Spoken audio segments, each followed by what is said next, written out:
loyauté probatoire à l'épreuve des nouvelles technologies. Attention, es-tu prête? Je suis prête. Top!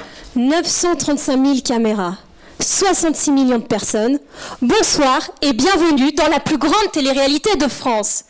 Si je vous dis 06 80 75 01 69, eh non, ce n'est pas mon numéro de téléphone.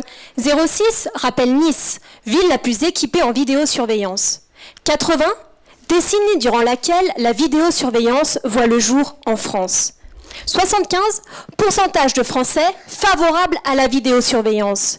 0,1, délai mensuel de conservation des images. 69, département du Rhône, dont la ville de Villeurbanne n'est pas encore équipée en vidéosurveillance.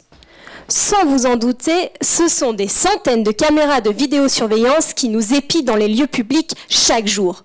Rebaptisées en vidéoprotection, celles-ci font partie de ces nouvelles technologies permettant à la police et à la justice de réunir des preuves nécessaires à la résolution d'enquêtes, mais qui peuvent constituer une atteinte à notre vie privée. En procédure pénale, la preuve doit s'obtenir de manière loyale, c'est-à-dire de manière intègre, sans bafouer nos droits et libertés. Les enquêteurs profitent également des avancées technologiques pour lutter contre une délinquance de plus en plus ingénieuse. Prenons pour exemple un citoyen lambda que l'on nommera Nicolas. Cet homme, ayant exercé de hautes fonctions étatiques il y a quelques années, est mis sur écoute et celles-ci révéleront dans des conversations entretenues avec son avocat certains agissements frauduleux. La loi autorise les écoutes téléphoniques, certes. Toutefois, en procédant ainsi, les enquêteurs s'invitent dans la sphère privée de l'individu. Les preuves que les policiers obtiendront sont-elles loyales, honnêtes au regard du respect de la vie privée ? Finalement, qu'il s'agisse de la vidéoprotection, des écoutes téléphoniques ou encore de la géolocalisation, permettant de localiser un individu en temps réel, ces techniques sont utilisées pour résoudre des enquêtes. Mais à quel prix ? Toutes s'invitent dans la sphère privée de l'individu.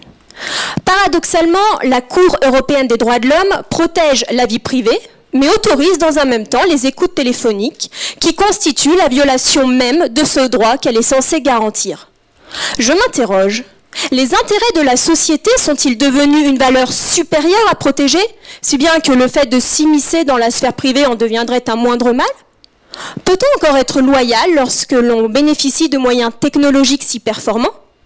L'objectif de ma thèse sera de repenser le principe de loyauté pour l'adapter au monde des nouvelles technologies. Je vous donne rendez-vous à tous dans 3 ans et d'ici là, souriez, vous êtes filmés. Merci Christelle. Alors j'ai tout tweeté sur Twitter. Voilà, j'ai enregistré sur Facebook, tout va bien.